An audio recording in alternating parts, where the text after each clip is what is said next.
তো গতকালকে যে একটা বৃহৎ একটা ইলেকশন হলো ঢাকা বিশ্ববিদ্যালয়ের ছাত্র সংসদের, তো এই ইলেকশন থেকে আসলে আমাদের বাংলাদেশের অন্যান্য ছাত্রছাত্রীদের আসলে কোনো ইফেক্ট আসবে? আসলে আমরা গত 15 বছর ধরে না আমাদের বেড়ে ওঠার সময়টা আমরা যে ধরনের ছাত্র রাজনীতি বা ছাত্র আন্দোলন বা যেটা বলেন ছাত্র সংগঠন দেখে এসেছি, সেটা পুরোপুরি কিন্তু একটা পলিটিক্যাল অ্যাঙ্গেল থেকে কানেক্টেড ছিল।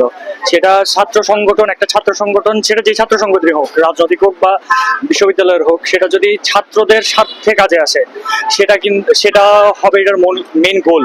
কিন্তু ছাত্র সংগঠনগুলো আমরা এর আগ পর্যন্ত যা দেখে এসেছি, মানে সেটা ছাত্রদের উদ্দেশ্য বের করে আনতে কখনো কাজ করতে দেখা যায়নি।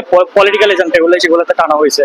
কিন্তু এখন যে আবার যে ছাত্র সংগঠনটা ডাকসু হলো গতকালকে, যেটার জন্য আমরা সবাই অপেক্ষমান ছিলাম, ইভেন আমি পার্সোনালি লেট নাইট পর্যন্ত রেজাল্টের জন্য ওয়েট করেছি।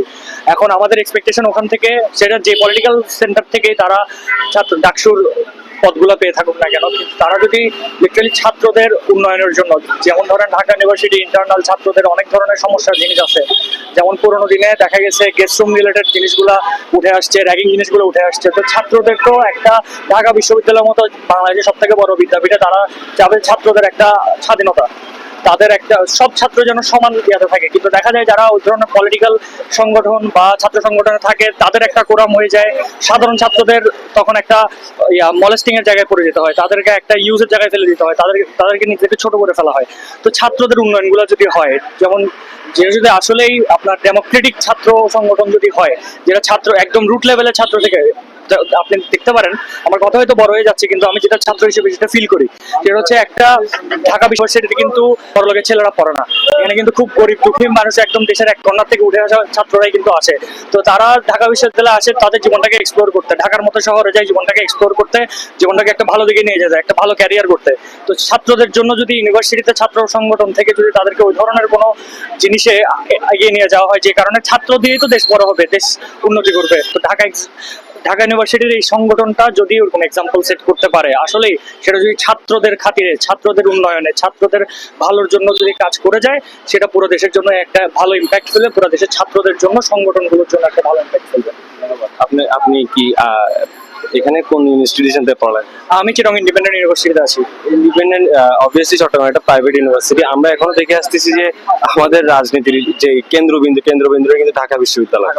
এই ঢাকা বিশ্ববিদ্যালয় থেকে কি এটা আসলে শিফট হওয়া দরকার? এখন ঢাকা বিশ্ববিদ্যালয়ের যদি পুরনো আমরা দিনগুলো দেখি, যেটা রাজনৈতিক একটা টান থেকে গেছে রাজনৈতিক দলের জন্য, আসলে সংগঠনগুলো ছাত্র সংগঠন হওয়ার পরও বিভিন্ন রাজনৈতিক দলের এজেন্ডা সেগুলো পূরণ করেছে। কিন্তু এটা যদি আপনার এখনো আবার যদি নতুন করেও যেটা একটা নতুনত্ব আসলো, এই নতুনত্ব আসার পরও যদি এই জিনিসটা ক্যারি থ্রু হতে থাকে, আমাদের তাদেরকে সময় দিতে হবে। তারা অবশ্যই এত বছর পরে, 17 বছর পরে যারাই এখন এসছে, তারা একটা পলিটিক্যাল পার্টির সাথে বিলং করে। তো ওই পলিটিক্যাল পার্টিটাও গত 17 বছরে তাদের কোনো তারা উঠে আসতে পারে নাই কখনোই। তো তাদেরকে আমরা সেই সুযোগটা দিয়ে তারা রাজনৈতিক ভাবে এবং স্টুডেন্টদের সাথে মিলেমিশে যদি ওই এটা করতে পারে, তাহলে সেখান থেকেই হওয়া উচিত। ঢাকা বিশ্ববিদ্যালয়টা অনেক বড় একটা করে, এটা আজকে থেকে না, আই থিঙ্ক স্বাধীনতার সময় থেকে ঢাকা বিশ্ববিদ্যালয়ের যে ইম্প্যাক্ট, ডিসেন্ট্রালাইজ হওয়ার ক্ষেত্রে আমি সেটাকে পুরোপুরি সাপোর্ট করবো না, যদি না সেটা যে কাজের জন্য সেটাও বানানো হয়ে থাকে সংগঠনগুলো, সেই কাজটা যদি তারা প্রপারলি ফুলফিল করে।